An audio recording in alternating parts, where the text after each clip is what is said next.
So I have this letter that I ran across as I was selecting the ones I use on Mail Monday, and it wasn't a good fit for the show, but it really got me thinking. I thought I'd share it with you now.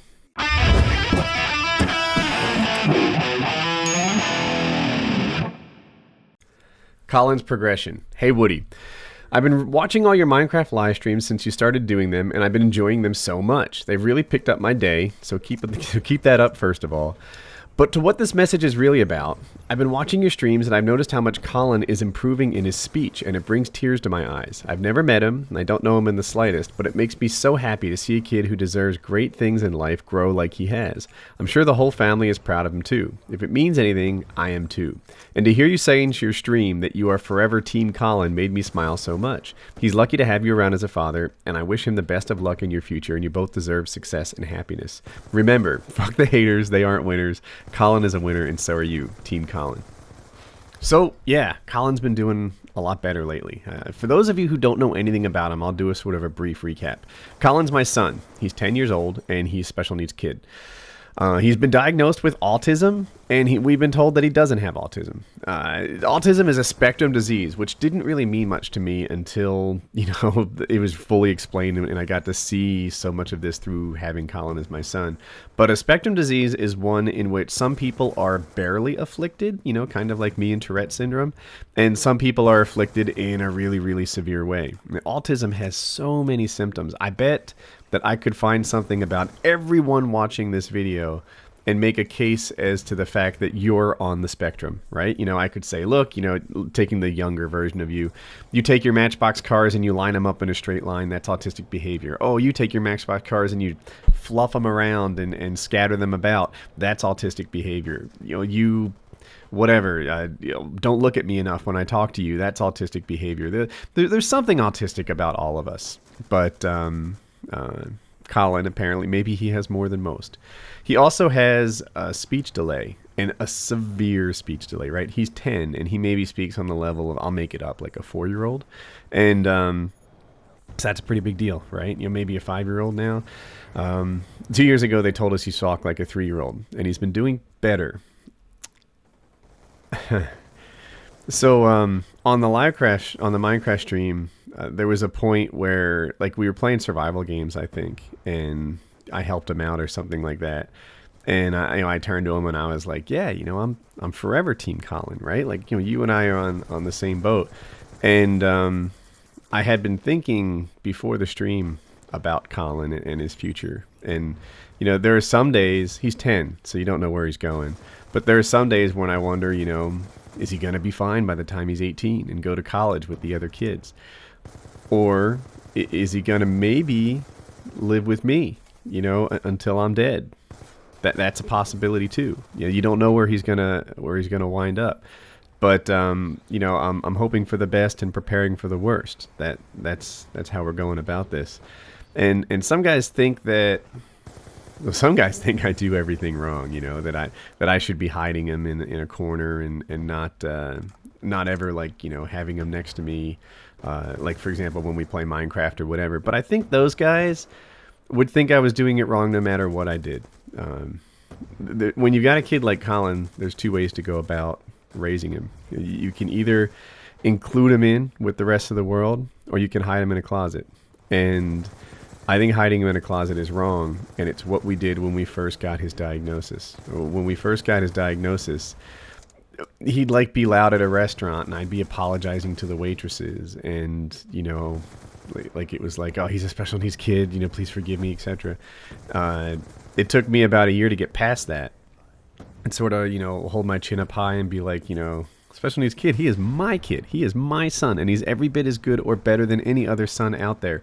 I don't accept any less, and I will not hide him in a closet. And if he is indeed autistic, and he very well may be, then you need to understand that the worst thing you can do for a kid like that is to not include him in the group. The harshest thing that you could be is an overprotective parent. He needs to be included.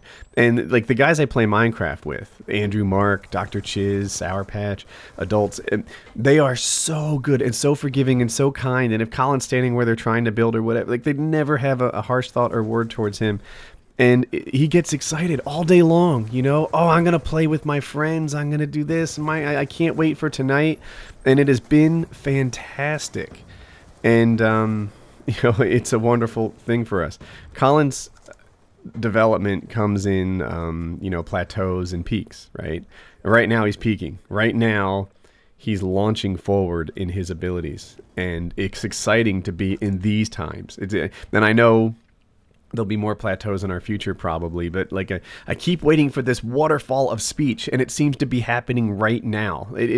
Like as you make the transition from someone who pretty much lives life by playing charades, trying to explain what he's trying to do and say, to someone who's a verbal person, then that verbality, words I'm making up, it just keep rolling in and coming and coming and coming. And that's what happens right now. You know, every day he's talking more than he did before, and every day he's just like pouring in on the improvement, and improvement breeds more improvement, because that's just the nature of these things. When you know, when you talk a little bit and then I talk back, then you talk more the next time and the next time, and it just starts building on itself until it is the new way in which it becomes his next normal.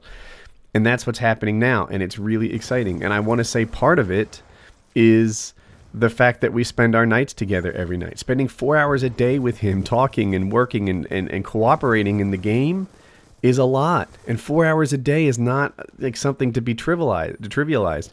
That's a big deal. And I'm pretty excited about how much it's helping him. So it's a really cool experience for both of us.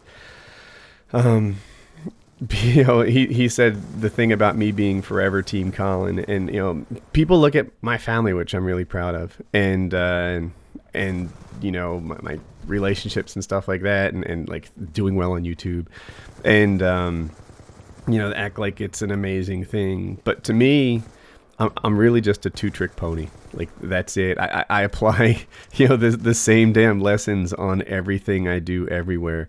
And one of them is that hard work pays off, right? You know, upload every day. Just do your work. Get your work done. Wake up every morning and be productive. I do that every day. I'm productive. And the other thing is invest in relationships, right? You know, I'm not one that, like, you know, I don't have serial friends. You know, serial meaning one after another, like serial killer, for example. I don't have serial friends. I have long-term friends. I kind of pick them and I invest in them, and I grow that relationship with time and attention, and that's the way I go. I'm not really one to bounce from friend to friend to friend. And obviously I do the same thing with my family. You know, I don't ditch them or think, you know, how inconvenient, how unfortunate that I got this, you know, wife, son, or daughter, or whatever. I guess that's everybody. You know, instead it's like, all right, let's take this one, let's build it, let's invest in it emotionally until it is what you want it to be. That's the way that I do relationships. And it's worked really well for me.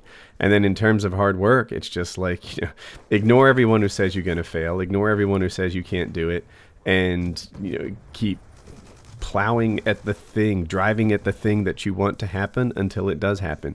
Those two things are like, and sometimes when I feel like people ask me for advice, I feel like, well, I've only got these two pieces of advice, really. Work really hard until you achieve your goals, and invest in the people around you. Like, emotionally invest, like, you know, share with yourself and help them out and be their partner. And you know, if they're the kind of person that does that back to you, then keep going. Emotionally invest in the people whose relationships you value, and work hard. And then everything else is just the natural byproduct of those two things. Everything else is just the result of it. The important things in life, health, relationships, and I guess that's it. Everything else money can solve. So you know, take care of those things, and all of it works out. So I don't know. This was really supposed to be about Colin and his progress. He's soaring right now. And I feel partly responsible for it, because I spend 4 hours a day with, you know, where we have this common love, and it's going well. And that's really cool to me. I'll say this. My father worked super, super hard, but he didn't work in the house. He went, you know, he had a small office, and I felt like I bonded with my father a lot more after I started working in his office with him and spent all that time. And just now, Colin doesn't have to be 19 for me to do that. I'm doing it with him at 10, and I feel really good about the results. I feel like because we're doing stuff together now every day, things are going really well. So, that's me sharing. I hope you like the video.